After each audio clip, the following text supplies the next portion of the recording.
Alright, today I wanted to do a components breakdown of the Force and Destiny Beginners game. It's something I've wanted to do for a while, just haven't quite had the ability, but I've got a new setup that I think is going to work really well. So we're going to break down everything that is in this box. My gaming group has been using it for a few weeks, but I've managed to keep all the components separate. So we'll be able to break down just what comes in this beginner's box set. We are going to start with the box itself. The box itself, like I said, has been in use for a few weeks now, so we can take a look at what will happen to it with regular casual wear and tear. And as you can see, it's a little beat up. It's got some scuffing everywhere. It's starting to rip in places. So I don't think this is a viable option for long-term storage of your gaming stuff. I use a binder I found at Walmart, a Star Wars binder that's pretty big and holds a substantial amount of things. And we've also got the dice bags from Fantasy Flight Games to hold dice and things like that. So eventually this is going to go away, unfortunately, or it'll just be used to store the stuff that we don't transfer from the beginner's game to the regular game once it's released. But as you can see, it's very thin cardboard, so it won't work for standard storage if you're going to use it on a regular basis. The next thing that comes in the box is their catalog, which, given their website, probably fairly useless. It is a nice catalog, and it shows you all the various things that they sell, but in the end, I'm going to end up throwing it away. Next, we have tokens. They give you a substantial amount of tokens, not all of which will be used in the base game adventure, which I think is kind of neat. They give you a lot to build on. You've got your Destiny tokens, which have a light and a dark side, and then you have enemy tokens, stormtroopers, dudes. Like I said, not everything is actually used in the base game. They even give you tokens for the downloadable characters. Like this guy, he's a character you can download off the internet and play. So they really thought things through for the most part, and I'm pretty impressed. These PC tokens this is one of the PC tokens that comes for the PCs that you'll use in the game itself. And then there are tokens that I think actually work well for inspiring characters. See if I can find it. This was the character I played in the beginner adventure. He did not do very well. I did not do well by him as a player. But they give you tokens that I think are good for inspiring characters that you might want to play or play against, or... And now the one specific token I'm looking for absolutely eludes me.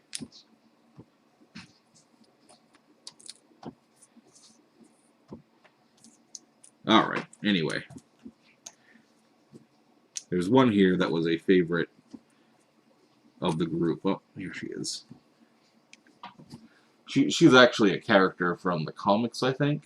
I think she looks pretty fantastic, and it actually worked to inspire members of the group to want to maybe play her. But those are the tokens, and those work really well.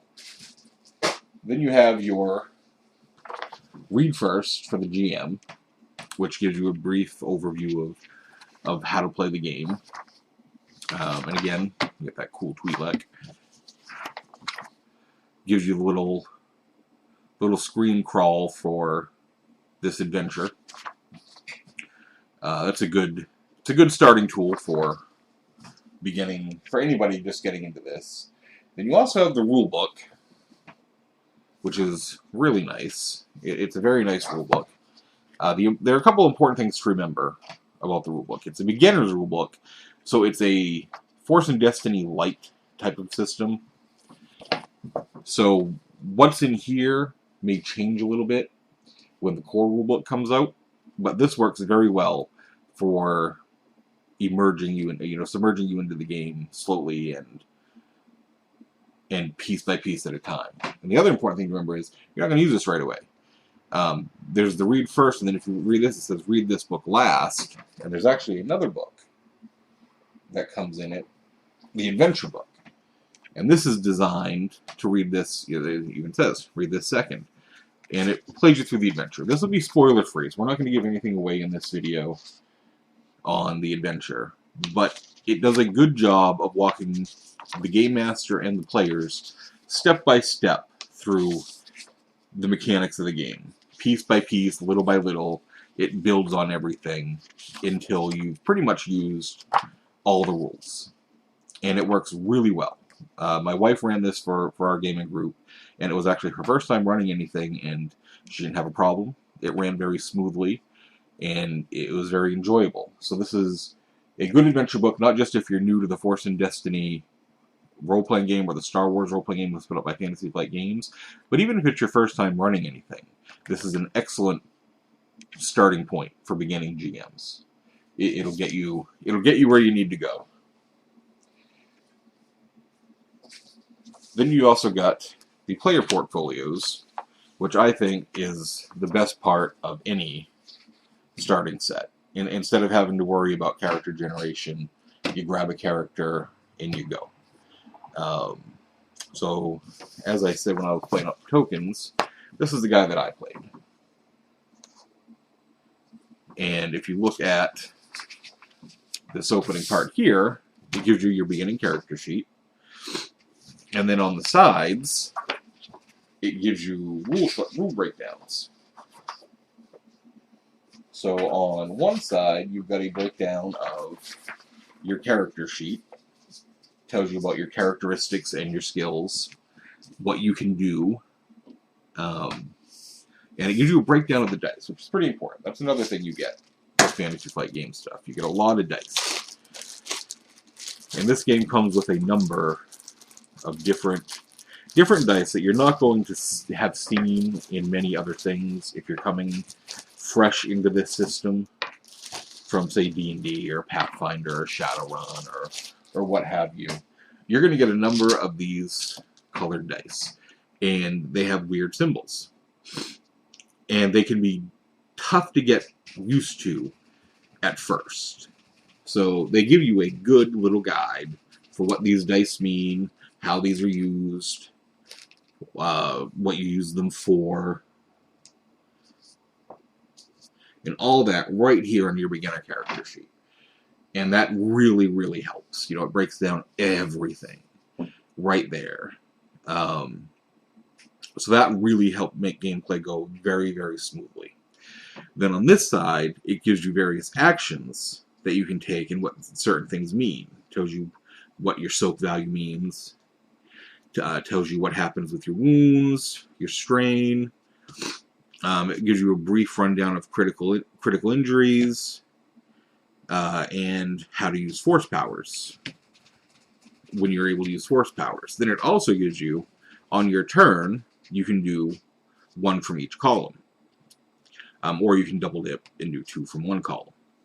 So this really makes playing the game very easy for new players. If you want to, say use your lightsaber. You just look at the lightsaber skill, you're going to grab one of these and two of the green dice, and you'll see in the rule books for melee combat the difficulty is a base 2. So that's it.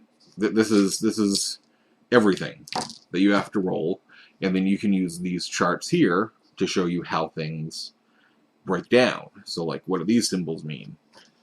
So it shows you that those symbols are advantage symbols and indicate positive effects or consequences, and they're canceled by threat symbols. So these two dice would cancel each other out.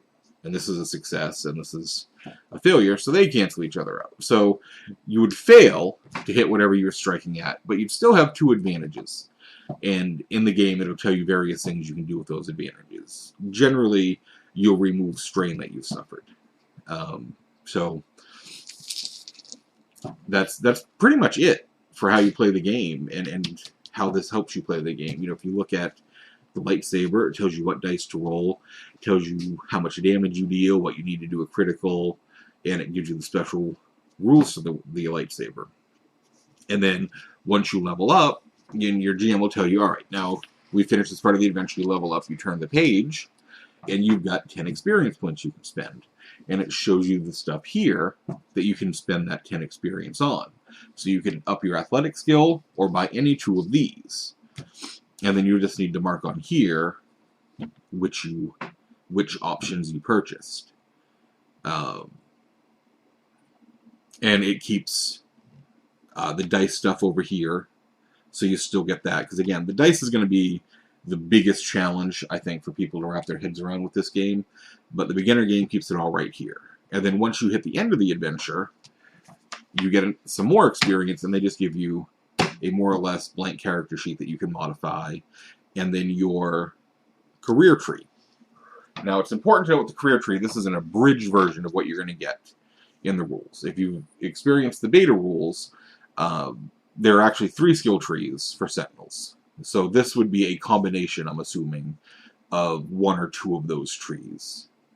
You know, I know one of them is the lightsaber tree, because it has lightsaber skills, parry, reflect, stuff like that. But it also has force powers. You can see it. So this is a separate tree by itself, force powers. So this is not what you're going to get. This is, like I said, very Force and Destiny like. This will be greatly expanded upon in the core game. So if you think this is all you're going to get, don't let that stop you from getting into this.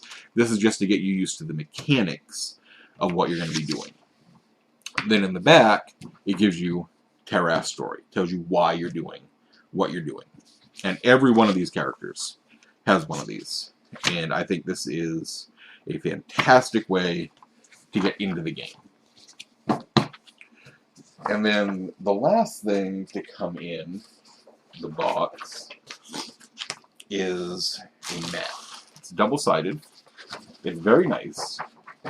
And like I said, I'm not going to talk too much about it here. I'll probably do a review of the adventure at a later time where I'll talk more about it. But it's double-sided and gives you a bunch of different options. If there's one complaint I have about it that I'll share in this video, it's that it's not really reusable. The map we got in Edge of the Empire also came with the layout of our spaceship. So we reuse that constantly. Now, you may end up being able to reuse this, I guess. So maybe it's not the end of, maybe it's not as bad as I'm thinking. Because this might get reused very often, the temple map. But I was hoping for something a little more. So that said, it's still very nice. So that's really everything you're going to get in the beginner's box set. I think it's, as I said in my initial unpacking video, it's very much worth it. You get a lot for, you could probably find this for 20 bucks on the internet, I think, if you look. And then going back to the rule book, once you get through the adventure it gives you, you can go back and you can read this, and this reiterates a lot of the stuff that you learn in the rulebook and expands on some things. Gives you expanded difficulty tables, tells you how to interpret the dice pool, tells you how to spend experience points, which you'll need after the character sheets stop telling you how to spend experience points. Gives you a more overview of combat. I guess that was one thing that I don't think the adventure covered well enough, because when we were playing the adventure, we found we had to reference this a few times to clarify a few things, but it wasn't terrible. What else do we have here? Wounds and injuries. Gives you a breakdown of all the skills. This we had to reference for how to heal.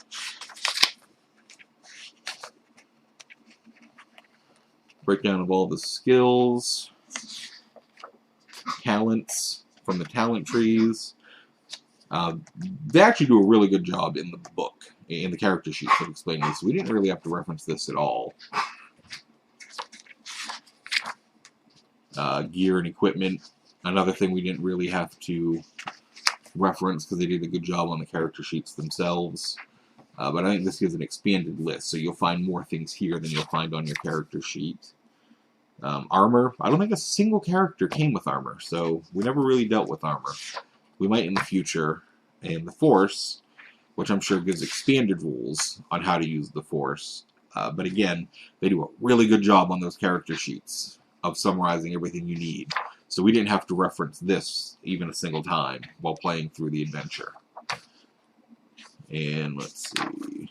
And then it gives adversaries, which again, we didn't have to reference during the adventure because it gave everything in there. But going forward, until we get the core rules, I'm sure this will become indispensable as it helps my wife craft adventures. And you have your index and a summary of everything again. And we found copying this and printing out copies for everybody will help very much once we're no longer using the character sheets, which summarize most of this right on there.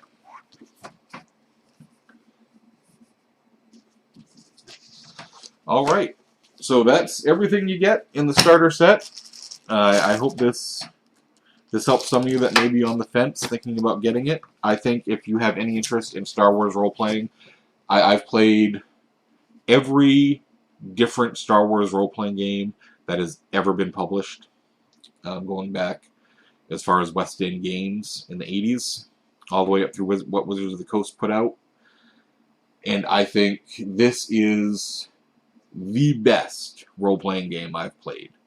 And I was a huge fan of the Saga system that Wizards of the Coast put out. But I think this, by far, mainly due to how you interpret these dice. And I might put out a video just on the dice mechanics. I think they're so fantastic. I think this is an incredible narrative tool. They do something that I don't think you can do with standard polyhedral dice. It gives you a way to tell you whether you fail or succeed, and how you did it, how well you did it, how poorly you did it. It's led to a lot of things that didn't exist in other games for my gaming group, which is stories. We still tell stories about from when we played Edge of the Empire. Some of the things that happened due to how the dice rolled. Succeeding, but with negative consequences. You know, what that means. You know, generally it just means, alright, mechanically you suffer strain, but why are you suffering that strain? And it turns out the Twi'lek that rolled it might have been packing on a few pounds. So we still talk about that to this day. So this is a fantastic system, and this is a great way to get into it if you haven't experienced any of the other Fantasy Flight versions of Star Wars. Any of the beginner games are worth it. We had a blast with Edge of the Empire. We didn't play the Age of Rebellion, and we had a blast with this, and we're probably going to play it again today and have a blast again. So if you're thinking about it, I say go online, see if you can find it for $20 somewhere, and I don't think you will be disappointed with the purchase at all.